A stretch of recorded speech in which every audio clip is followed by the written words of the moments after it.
Hey guys, isa na siguro sa mga priorities ko ngayon bilang adult is to be financially stable in the future.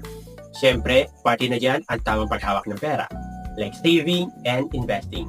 Totoo na maganda ang pag-iipon, pero mas priority ko talaga ang investing, lalo na sa assets na tumataas ang value over time. Aside from properties at lupa, isa sa mga pinaka-best investments ngayon ay ang gold. Bakit? Kasi taon-taon tumataas ang halaga nito, kaya siguradong sulit at secure ang pera mo. At kung nag-iisip ka kung saan pwede bumili ng legit at high quality gold, meron na niya sa Palawan Pawn Shop.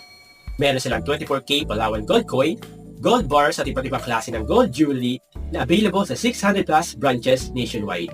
Super convenient din dahil pwede ka mag-inquire or bumili via their Facebook page or Palawan Pay app, easy, safe, and hassle-free. So if you're looking for a secure and reliable investment, gold is the way to go. Mag-invest na habang maaga at mag-start na mag-ipon ng gold assets sa Palawan Gold.